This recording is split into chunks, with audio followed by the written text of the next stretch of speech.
પાડીમાં વૈજનાથ મહાદેવ મંદિરમાં દોષ નિવારણની વિધિ કરવાની છે કહી ગઠિયો બંગડી ઉતરાવી ફરાર. ગઠિયો સીસીટીવી કેમેરામાં થયો કેદ. ગઠિયાએ 500ની નોટ બંગડી પર બાંધી ફૂલની થેલીમાં મૂકવાનો ઢોંગ કર્યો હતો.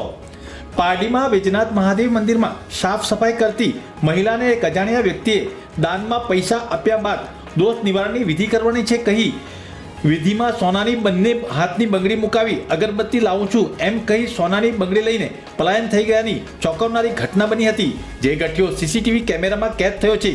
પારડીમાં તળાવ પાસે આવેલા વૈજનાથ મહાદેવ મંદિરમાં તારીખ 26 જૂનના રોજ સાંજના સુમારે રાબેતા મુજબ મંદિરના પૂજારી કનુભાઈ રાવલના વહુ હેમાબેન સંજયભાઈ રાવલ સાફ સફાઈ કરી રહ્યા હતા. મંદિરના છેલ્લા નીચેના પગથિયા સફાઈ કરવાના બાકી હોય એટલામાં એક વ્યક્તિ માથામાં ટોપી અને મોઢાના ભાગે માસ્ક પહેરીને આવ્યો હતો અને હેમાબેનને દાનપેટીમાં પૈસા મૂકવાના છે એમ કહ્યું હતું અને 100 રૂપિયાની નોટ આપી હતી. હેમાબેને એણે આપેલા 100 રૂપિયાની નોટ દાનપેટીમાં મૂકી દીધી હતી અને મંદિરના પગથિયા પાસે પાછા આવી ગયા હતા. ત્યાં મંદિરની સામે આવેલ નાનકડા બહુચરા માતાના મંદિરને જોઈ અજાણ્યા વ્યક્તિએ આ શેનું મંદિર છે એમ કહ્યું હતું. ત્યારે હેમાબેન એમ કહ્યું હતું કે આ બહુચરા માતાનું મંદિર છે. એ વ્યક્તિ બહુચરા માતા મંદિર પાસે ગયો હતો, જ્યાં હેમાબેન પણ ગયા હતા. અજાણ્યા વ્યક્તિએ હેમાબેનને કહ્યું હતું કે મારે દોષ નિવારણની વિધિ કરવાની છે, જે માટે તમારા પાસે ચાંદીની વસ્તુ હોય તો આપો. હેમાબેને કહ્યું હતું કે મારી પાસે ચાંદીની વસ્તુ નથી, પરંતુ તેમણે હાથમાં પહેરેલા 2 તોલાની સોનાની બંગડી છે એમ કહ્યું હતું. એણે સોનાની બંગડી પણ ચાલશે એમ કહેતા તેઓએ હાથ પર પહેરેલ બંને સોનાની બંગડી આપી દીધી હતી. ત્યારે અજાણ્યા વ્યક્તિએ પોતાના ખિસ્સામાંથી 500ની નોટ કાઢી બંગડી અંદર નોટમાં બાંધી રબર મારી દીધી હતી અને તેણે લીધેલી ફૂલની થેલીમાં બંગડી મૂકી દઉં છું એમ કહી હું અગરબત્તી લઈને આવું છું એમ કહી સોનાની બંગડી લઈને નાસી ગયો હતો. જો કે આ ગઠિયો સીસીટીવી કેમેરામાં કેદ થયો છે.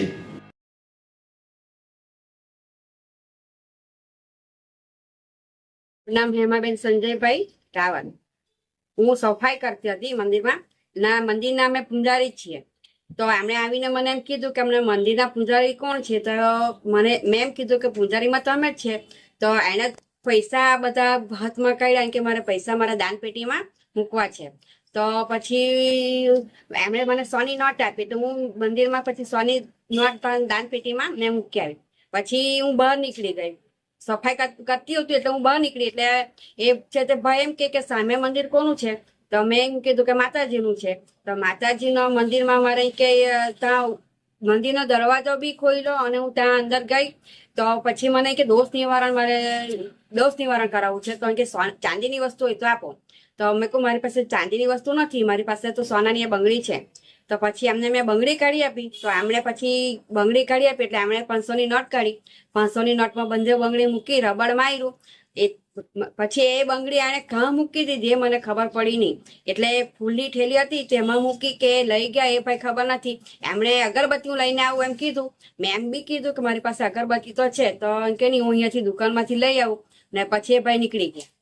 બોલતા હતા હિન્દીમાં. હિન્દીમાં પણ ફર્સ્ટ હિન્દી નહીં બોલતા હતા.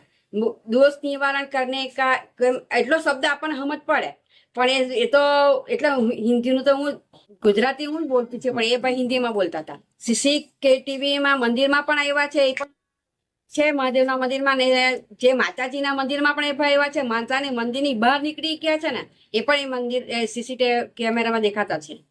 અપેક્ષામાં તેવું કે બને ત્યાં સુધી મળી જાય તો વધારે સારું. બીજું તો કઈ નહીં, આપણે મહાદેવના પૂજારી છે, મહાદેવનું કરતા છે, તો એટલો અમને વિશ્વાસ છે કે પોલીસ બી આ કાર્ય કરે ને સારી રીતે આ કાર્ય પાર પડે ને આપણું વસ્તુ ગયેલી મળવાનું તો અમે પેલું નથી કરતા, પણ વ્યક્તિ મળે ને એમને થાય કે ચાલ આ વસ્તુ છે ને અમે લાવેલો છે તો એમને પરત કરું એમ.